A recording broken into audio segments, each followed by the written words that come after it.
If you've ever tried implementing evidence-based cognitive and behavioral techniques to help address the thoughts and behaviors that perpetuate insomnia, or thought about giving them a try, but found it all quite overwhelming, you aren't alone. And this is what I'm going to be talking about in today's video. Hi, I'm Martin Reed. If you have insomnia, I offer sleep coaching programs that will give you all the skills and support you need to enjoy better sleep for the rest of your life. You can learn more at insomniacoach.com. Now, ultimately, the best way to improve your sleep if you're living with chronic insomnia is to implement behaviors that help set the stage for sleep. That's because we can't actually control sleep. We can't make ourselves fall asleep on command, and we can't force ourselves to get a certain amount of sleep. In fact, trying to control sleep is something that actually makes sleep more difficult because sleep efforts generate arousal. So by implementing evidence-based cognitive and behavioral techniques, we're focusing our efforts in a far more constructive way. We're doing things like allotting an appropriate amount of time for sleep, getting out of bed when being in bed doesn't feel good, identifying, evaluating, and even challenging sleep-related thoughts and beliefs that might be inaccurate or generating worry. And we're implementing techniques that reduce arousal and promote relaxation. These techniques help to build sleep drive, strengthen the body clock, and reduce arousal. And in effect, they help set the stage for sleep, and they help eliminate the thoughts and the behaviors that disrupt sleep. Now, if you've been living with insomnia for a long time, or you're just a very enthusiastic person, you might be tempted to implement every single technique right away.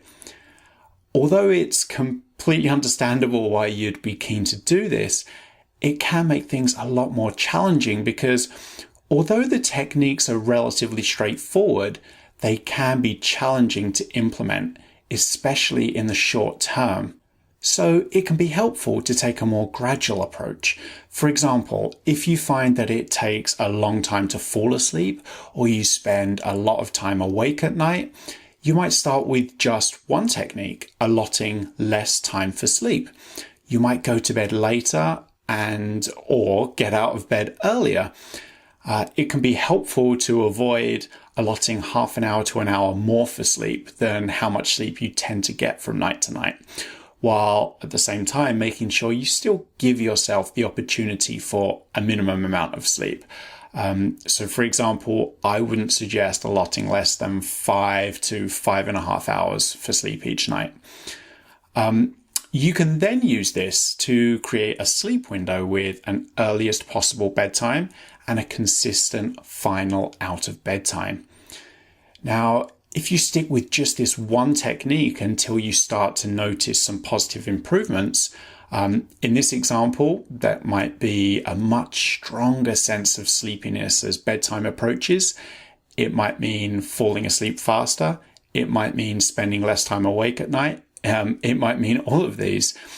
If you can do that, and when you start to notice positive improvements and you can recognize that you're making progress, you might then decide to add additional techniques to improve your sleep for the longer term.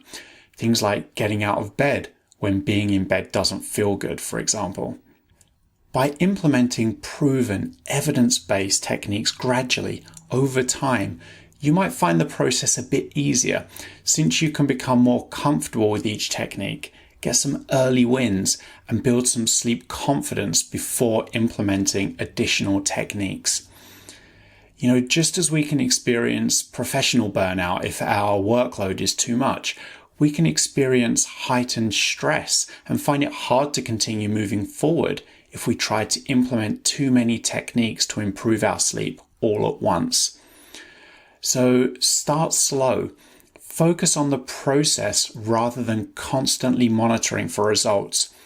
move forward at your own pace, and you might find it a bit easier to implement and commit to techniques that will help improve your sleep for the rest of your life. So I hope you found this short video helpful.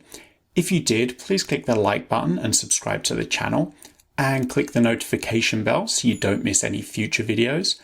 I do try to share some new sleep snippet videos each week. If you have any questions, comments, feedback, or suggestions for a future video, please leave a comment below, or you can email me directly. My email address is hello@insomniacoach.com. Thanks for watching, and as always, I'd like to leave you with this important reminder. You can sleep.